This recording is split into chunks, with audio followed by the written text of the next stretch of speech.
Brenda Jackson. Speaker, it's hardly a surprise that Baroness Thatcher was careless over soup being poured over Lord Howe when she was apparently perfectly prepared to send him out to the wicket with a broken bat.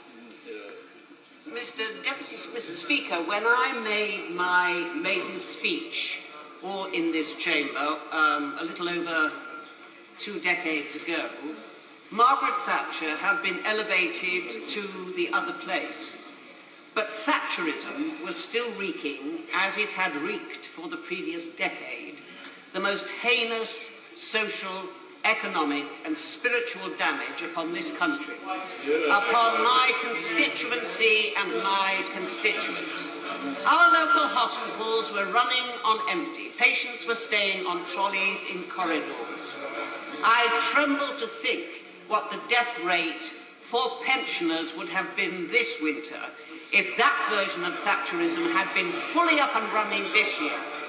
Our schools, parents, teachers, governors, even pupils seem to spend an inordinate amount of time fundraising in order to be able to provide basic materials, such as paper and pencils.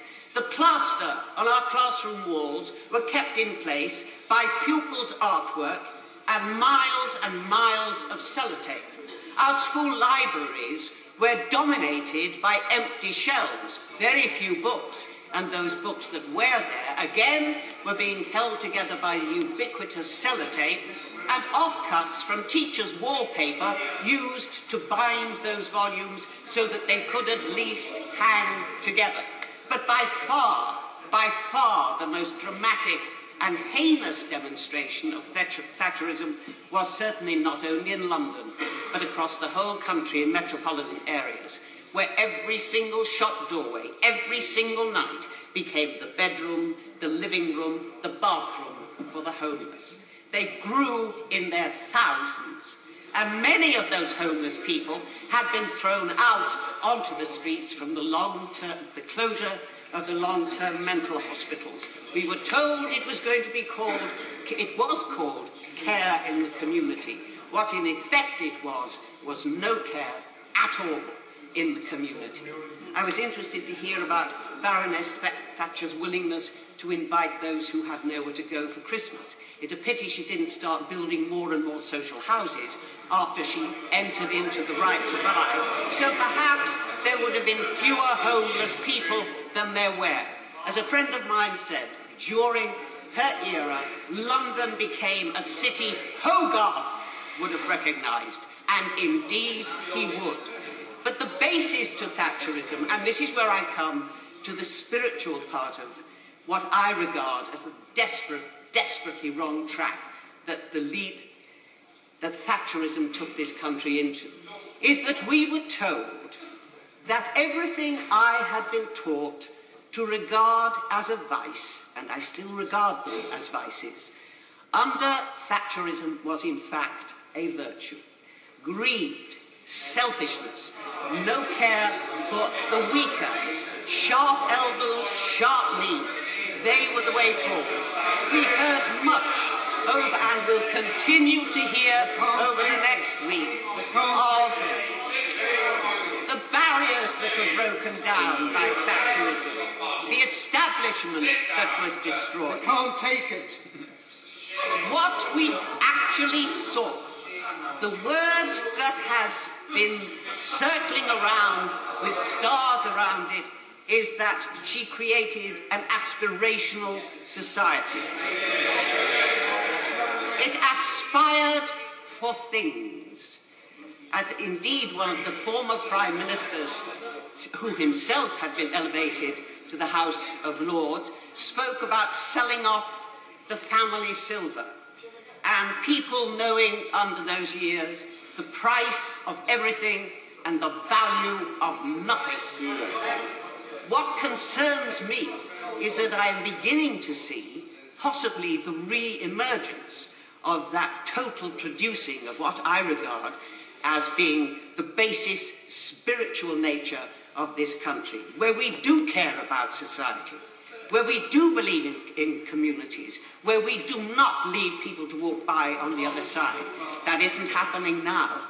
And if we go back to the heyday of that era, I think we will see replicated yet again the extraordinary human damage that we as a nation have suffered from, the talent that has been totally wasted because of the inability to genuinely see the individual value of every single human being.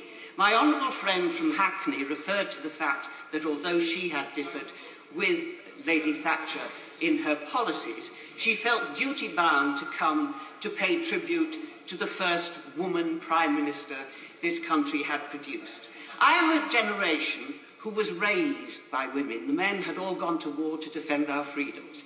They didn't just run a government, they ran a country. And the women that I knew, who raised me and millions of people like me, who ran our factories and our businesses, put out the fires when the bombs dropped, they would not have recognised their definition of womanliness as being incorporated an iconic model of Margaret Thatcher to pay tribute to the first Prime Minister deputed by female gender. Okay, but a woman not on my terms. Point of order, Sir Tony Baldry.